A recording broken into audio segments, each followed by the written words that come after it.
If I use my power more, I can even keep you from getting the job. If you don't like it, apologize to me. I laughed at that phrase. Okay, then do it. My name is Mary. I'm a struggling new mom. But my husband, who is supposed to struggle with me as a new father, does not exist. To be honest, I didn't realize the extraordinary character of my husband until I got pregnant with my child. My husband is a senior at work, 6 years older than me. And he was a smart, hard-working businessman. When he became my supervisor, he was very calm and gentle.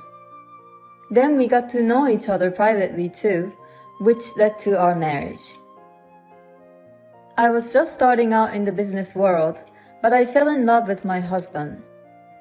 I was so happy to be able to marry him. In our company, it's not unusual for people to get married among the employees. However, we were not allowed to work in the same department after we got married. After much discussion with the company, it was decided that I would be transferred. I had obtained a patent attorney license while I was still in college, which is said to be very hard. So I was hired to work as an in-house patent attorney at the head office. During my first year as a new graduate, I was assigned to various departments to learn about the company as a whole. And I happened to be assigned to the sales department where my husband was working. So when I got married, they decided to assign me to the legal department a little early. 5 years into our marriage, I visited the hospital because I was not feeling well and found out that I was 4 months pregnant. We had let the pregnancy happen naturally, but we were very happy that we were expecting a child. However, as I entered the second trimester, the morning sickness returned, and I was forced to take a 3-month leave of absence from work. My husband then showed his true colors. Are you sleeping? My anemia is so bad I can't get up. What about dinner? Is that what you're asking me under these circumstances? When I was working hard, we used to split the household chores between us.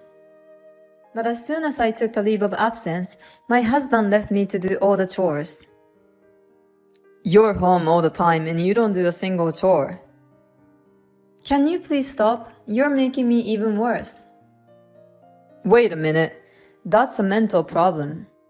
That has nothing to do with anemia. The point is, you're using your pregnancy as an excuse to slack off. My husband watches loud TV without paying attention to me laying on the bed. And he purposely opens the door of the room I'm sleeping in with a loud TV sound. Please, close the door. I'm sure my husband can hear me, but he doesn't pay attention to it.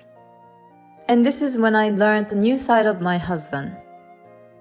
He would watch TV and complain about the women on the screen.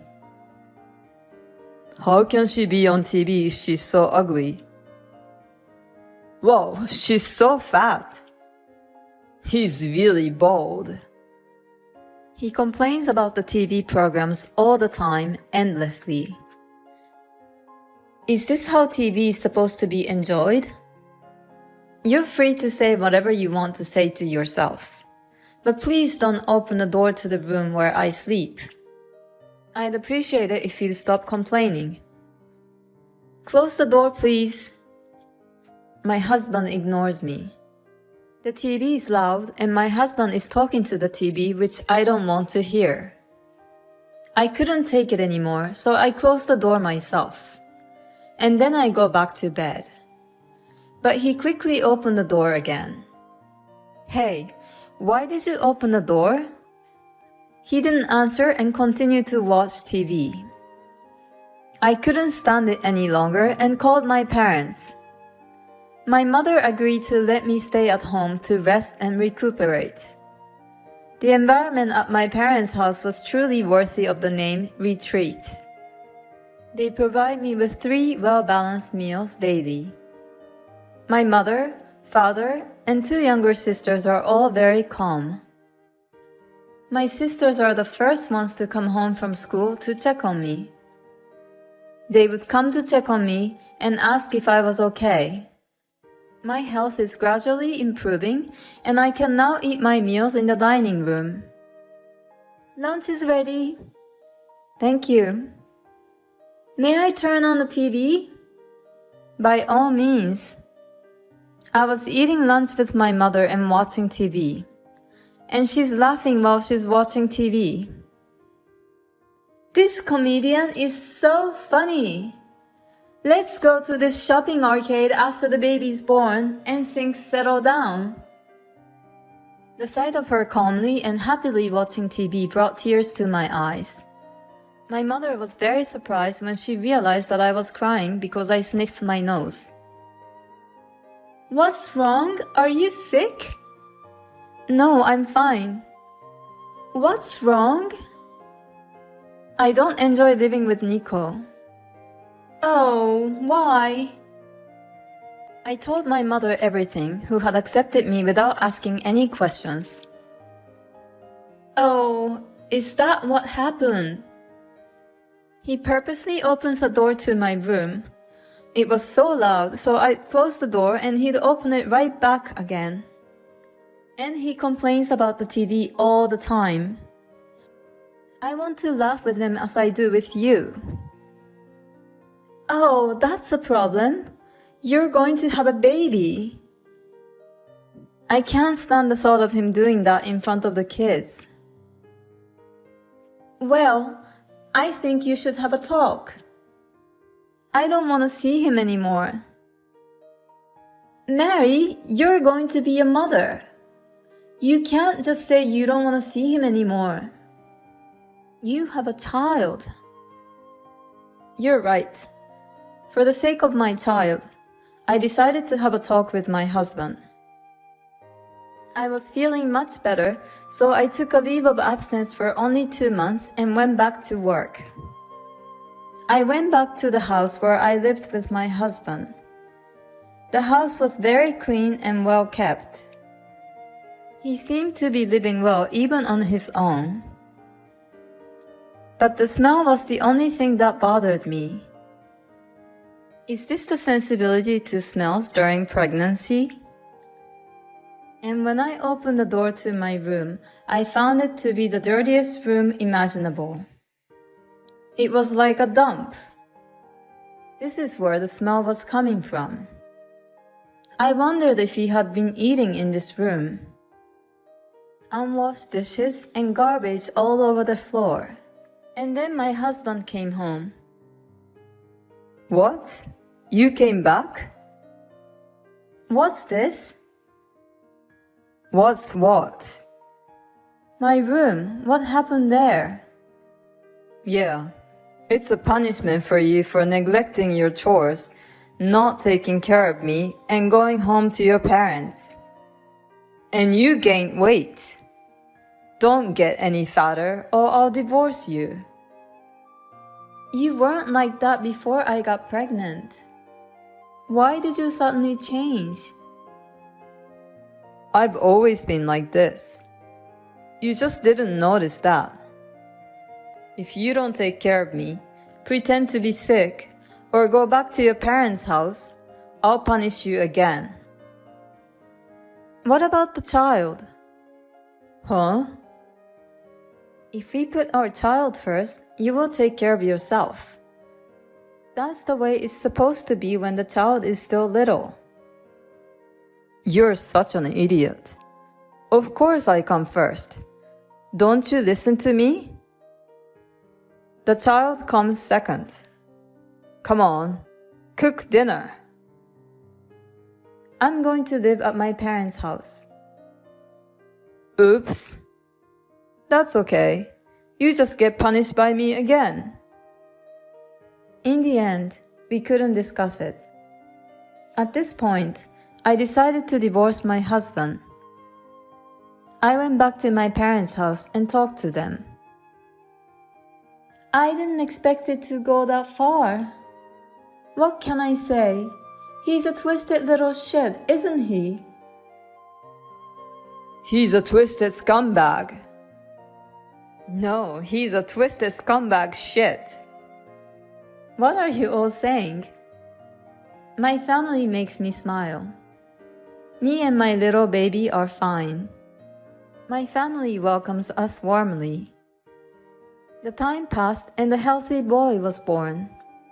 I was told that my parental leave would be a year, but with the support of my mother, I returned to work 6 months after giving birth. All for the sake of my son. I will work hard and provide for my son. And I used my day off to go to my husband's house to get a divorce. When he saw me, he grinned wickedly. He waved the divorce papers in front of me. I'm divorcing a fat wife like you. Here are the divorce papers. Oh, thank God, you're so quick. You can just write it now. As I was about to pick up the divorce papers, my husband hurriedly crumpled up the divorce papers. What are you doing? Wait till you hear my side of the story. What? Listen to me. Look at me. No, you just said you're divorcing me. I heard you. Now divorce me. You won't be able to live without me.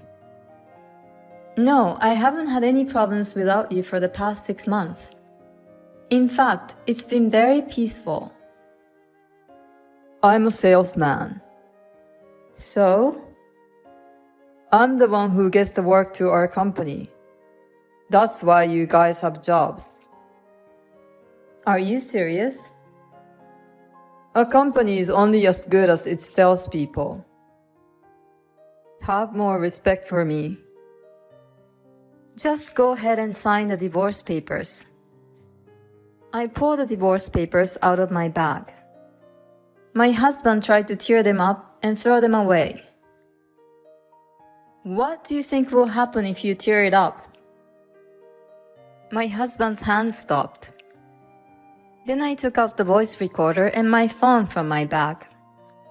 I recorded all of the conversation we just had. My husband took the voice recorder from me. The phone is connected to my colleague. Even if you tear up the divorce papers and erase the data from the voice recorder, my colleagues are listening to every word you say. If you don't sign the divorce papers now, I'll have my colleagues file a complaint with the sales department. What do you say? Sign it or tear them up? My husband nodded and filled out the divorce papers. I don't need any alimony, no child support, just stay away from us. Okay, I got the divorce papers signed. I quickly left the house. Thanks, Mom. It's okay, just go to the city office. My phone was connected to my mother. I was relieved that he didn't find out I was lying. I really could have asked for help from my colleagues, but this was someone I'd once swore my love, so I couldn't bring the company into it, no matter how much of an asshole he was. The company is my husband's and my lifeline, but he made my last act of mercy worthless. After the divorce was finalized, I became the target of rumors because my ex-husband took this opportunity to call me a horrible wife, a moral harasser, etc. My ex-husband used every possible means to spread a negative campaign about me. But I kept my mouth shut and didn't even try to argue with him. A mother is a strong woman, they say. For the sake of my child, I can stand up for myself, no matter what the circumstances. I was not at fault in the slightest, except that I was blind to men. As sympathy for my ex-husband gathered around the sales department in the company, I was washing my cup in the hot water supply room. My ex-husband called out to me from behind. Hey. Huh? I mean, why are you here? I came to see you. No, you don't need to. You're in a lot of trouble right now. What? You're now the bad one. What are you talking about? Don't be so tough. You're the talk of the company. Okay. My ex must have thought I was down. I'm not going to let him get away with that. I got work to do, so goodbye. As I was leaving the hot water supply room, my ex stood in front of me. That's what happens when you piss me off. So, what exactly do you mean? My ex-husband started to get irritated by my unexpected response. That's why you're getting a bad reputation in the company. So? You're in trouble, right? No, not at all. If I use my power more, I can even keep you from getting the job. If you don't like it, apologize to me. I laughed at that. Go ahead. Do you know what my job is? Only our colleagues in the development department can say that. I'm a patent attorney. How can you, a sales manager, stop me from doing my job? Patent attorneys and salespeople have nothing to do with each other. Oh, are you saying that you're going to get a patent by talking to me? You never get it, so if you're going to apply for a patent, make sure it's not with me. Then my husband yelled at me. He took my cup from my hand and raised it with a mighty swing. He's going to hit me. I quickly closed my eyes. That's enough. I heard an unfamiliar voice. When I opened my eyes, I saw the general sales manager and the general manager seizing my husband. I thought it was a lover's quarrel, but what a surprise. My ex-husband was stunned by the appearance of the general manager. I'm sorry about our sales manager. Are you hurt? Oh, I'm fine. You're talking too loud. We could hear you all the way to the conference room. My ex-husband was confronted by the general manager and remained frozen in surprise. Then he was taken away by the general manager. And that was the last time I saw my ex-husband. Because he resigned voluntarily after that. Next to the hot water supply room where I was being attacked by my ex-husband, there was a conference room. The regular meetings held there were attended by the general manager of the sales department, the deputy general manager of the legal department, and the top of each department. Of course, the top salesmen were also present at these meetings. My ex-husband, irritated by my attitude, shouted abuse at me, and everyone in the meeting could hear him. My ex-husband's misdeeds were exposed. My ex-husband, who had lied to everyone about me being a moral harasser and a terrible wife, reversed the position and he became a violent and a power-mongering husband. He couldn't stand it. The mercy I put on him in the end, he destroyed it with his own hands. In other words, he got what he deserved. As for my ex-husband's fate, I have no way of knowing anymore. I'm just glad he's out of my sight. The truth always comes out at the end. So now the source of my stress is forever gone. I'm going to work harder and harder. I want to be a mother whom my son can be proud of. In the end, what did the ex-husband want to do exactly? I feel like everything was meaningless. Well, I'm just glad that Mary is doing well.